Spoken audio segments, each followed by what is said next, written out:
नमस्कार मित्रों, मैं सुंदरलाल।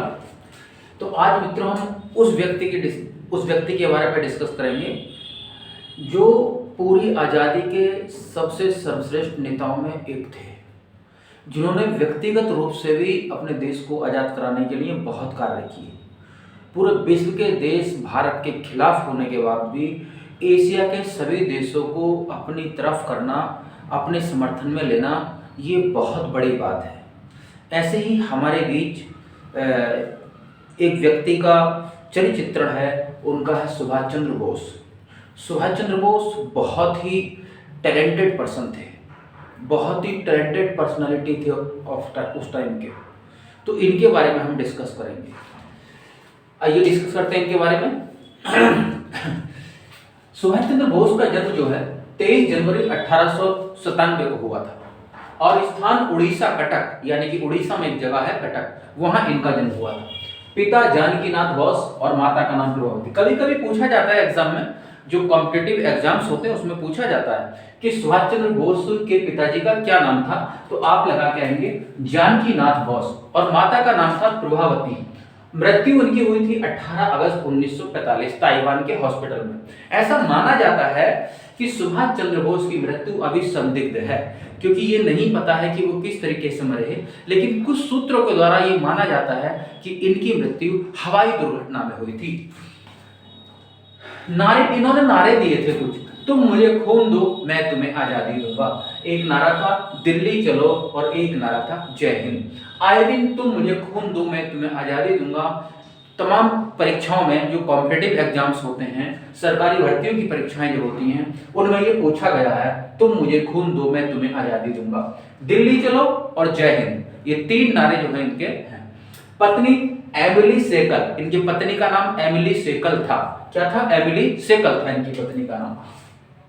गुरु चितरंजन दास राजनीतिक गुरु थे, यानी कि 1920 में जब आईसीएस परीक्षा ब्रिटेन से पास की सुभाष चंद्र बोस ने, तो ब्रिटेन से परीक्षा पास करने के बाद जो है ये भारत लौटे और भारत लौटने के बाद इनकी मुलाकात गांधी जी से हुई।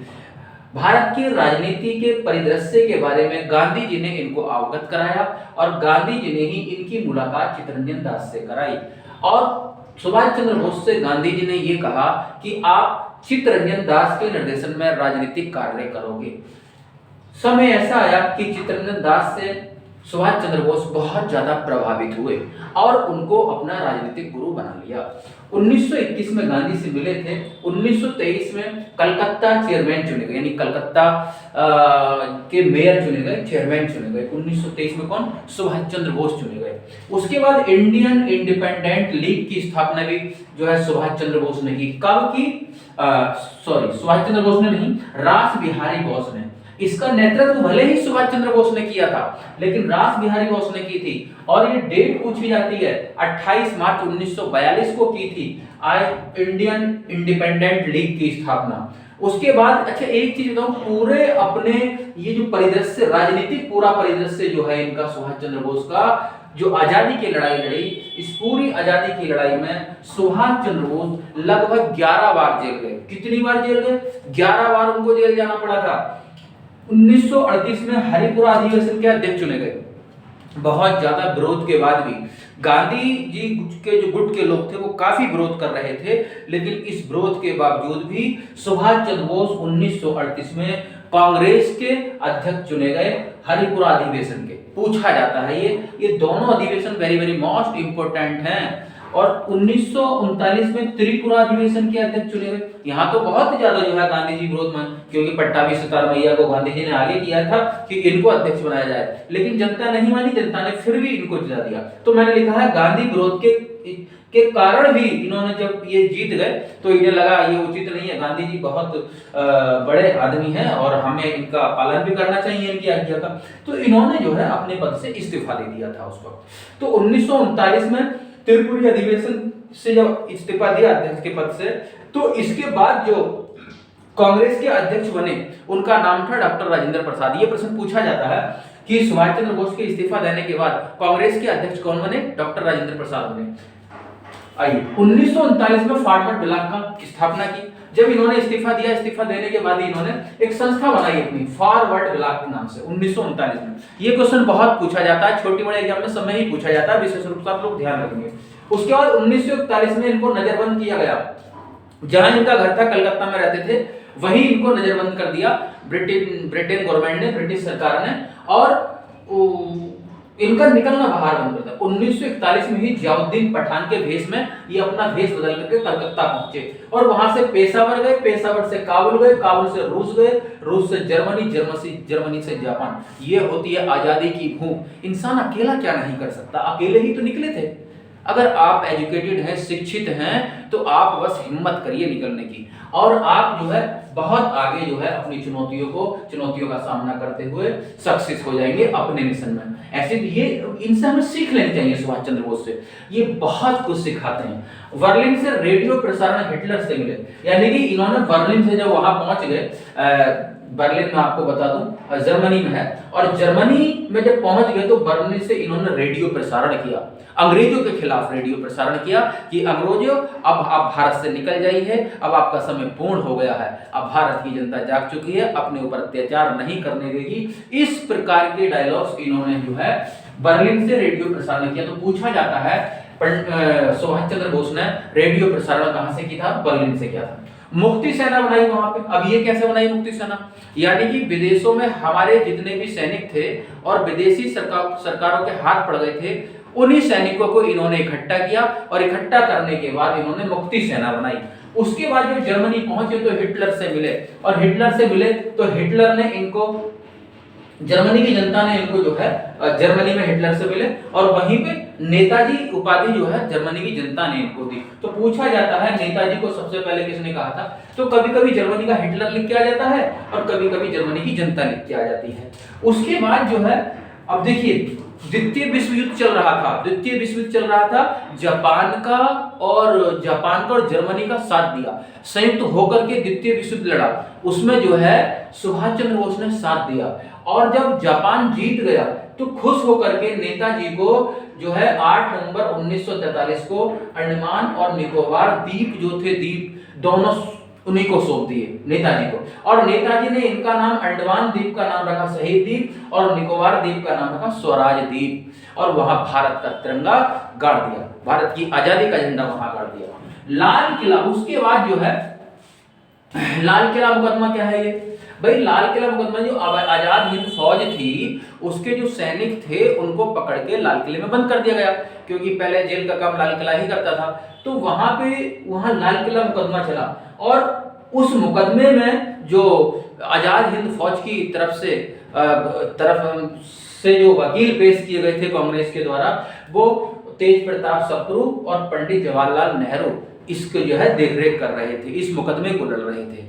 तो पूछा जाता है ये कि लाल किला मुकदमा में जो है कौन वकील थे जो आजाद हिंद फौज के सैनिकों की लड़ाई लड़ रहे थे, कानूनी लड़ाई लड़ रहे थे? तो तेज प्रताप सप्रू, पंडित जवाहरलाल नेहरू, और भी हैं 2-4 वकील, है ना, सैनाथ देसाई हैं, और भी हैं। तो इस प्रकार से, और वहां एक नारा दिया कि लाल किले को छोड़ दो, हम लाल किले को तोड़ दो और हमको छोड़ दो। आईएनए की स्थापना अब आईएनए क्या है भैया, है ना, इंडियन नेशनल कांग्रेस की स्थापना 19 फरवरी 1942 को हुई, है ना, सिंगापुर में। मोहन सिंह ने, देखिए 2 नाम याद रखने, अगर आईएनए की स्थापना पूछेगा तो सिंगापुर में कैप्टन मोहन सिंह ने की थी, और अगर इंडियन इंडिपेंडेंट लीग का पूछेगा आपसे एग्जाम में तो रास बिहारी बोस लगा के आएंगे, रास बिहारी बोस लगा के आएंगे। और उसके बाद आजाद हिंद फौज 1943 में गठित की गई थी, इस बात का भी आप विशेष रूप से ध्यान रखेंगे।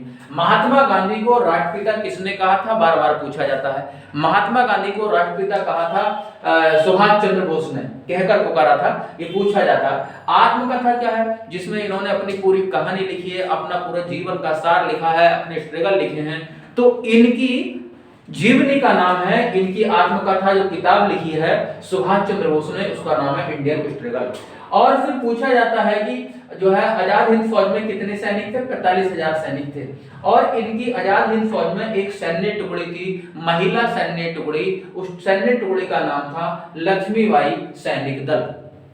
फिर क्वेश्चन आपसे पूछा जाएगा कि जो है आजाद हिंद फौज के मुख्यालय कहां कहां थे? तो रंगून में था और सिंगापुर में था। 23 जनवरी 2021 को पराक्रम दिवस के रूप में मनाते हैं। प्रधानमंत्री नरेंद्र मोदी ने जो है ये घोषणा की थी 2021 में। तो 23 जनवरी क्या है? सुभाष चंद्र बोस का जन्म दिवस है। तो उसी जन्म दिवस को हम पराक्रम दिवस के रूप में मनाते हैं और जिन लोगों ने बलिदान दिया है भारत की महान विभूतियों, उनको हम याद करते हैं। 1923 में अखिल भारतीय युवा कांग्रेस के ये अध्यक्ष चुने गए थे, इस बात को भी ध्यान रखना है। तो ये इतने सारे क्वेश्चंस जो है यहाँ से आपको मिलेंगे, ध्यान रखना है, और जो भी इनके बारे में पूछा जाए आप बता देंगे। एक तो ये ज्यादा पूछा जाएगा 1938 और 1939 यहाँ से पूछा जाएगा, ये ज्यादा पूछा जाता है। 1, 2, 3 और जो है कब परीक्षा पास की, ये पूछा जा सकता है। और ये तो नारे तो वेरी वेरी मोस्ट इंपोर्टेंट है, ये तो पूछे ही जाते हैं यहाँ से। और उनका जन्म स्थान छोटी बड़ी परीक्षाओं में पूछ लिया जाता है, समटाइम पिता का नाम भी पूछ लिया जाता है, तो ये बात विशेष रूप से ध्यान रखेंगे। रास बिहारी बोस ने इंडियन इंडिपेंडेंट लीग की स्थापना की थी, और ये भी बहुत पूछा जाता है। 1939 में फॉरवर्ड ब्लॉक की स्थापना की थी, 1941 में नजरबंद कर दिया गया था। और यहाँ से पूछा जाता है मुक्ति सेना विदेश में बनाई थी भाई, जर्मनी में, ठीक है। हाँ, और ये यानी कि जापान ने सुभाष चंद्र बोस को दोनों द्वीप कब दे दिए थे, तो यहां से पूछा जाएगा ये, है ना। लाल किला मुकदमा 1941 में चला था, और वकील कौन थे? कांग्रेस की तरफ से तेज प्रताप सप्रू और पीटीआई नेहरू थे। और वहां आईएनए की स्थापना very very most important for your exam, Singapore में मोहन सिंह ने की थी। आजाद हिंद फौज 1943 में इसका गठन हुआ था। महात्मा गांधी को राष्ट्रपिता किसने कहा था? तो आप लगा देंगे सुभाष चंद्र बोस ने कहा था, पूछा जाता है। आत्मकथा इनकी, सुभाष चंद्र बोस की आत्मकथा क्या है? इंडियन स्ट्रगल है। कितने सैनिक थे सेना में? 45,000 सैनिक थे। और महिला सैनिक टुकड़ी का नाम क्या था? लक्ष्मीबाई सैनिक टुकड़ी। बहुत बार पूछा गया है, क्वेश्चन पूछा ही जाता है। मुख्यालय था रंगून और सिंगापुर, दो जगह मुख्यालय थे। और 23 जनवरी 2021 को पराक्रम दिवस के रूप में मनाते हैं, और 1923 में अखिल भारतीय युवा कांग्रेस के अध्यक्ष चुने गए थे। तो इसी के साथ हम आज की क्लास समाप्त करते हैं। नेक्स्ट जो भी हमारे टॉपिक्स बचे हैं इसके बारे में, सुभाष चंद्र बोस के बारे में हम आगे जो है 1 बाय 1 करके उनको समझा देंगे। आपसे विनती है कि आप मेरे चैनल को सब्सक्राइब कीजिए, लाइक कीजिए, और जो है शेयर भी कीजिए, कमेंट भी कीजिए। धन्यवाद।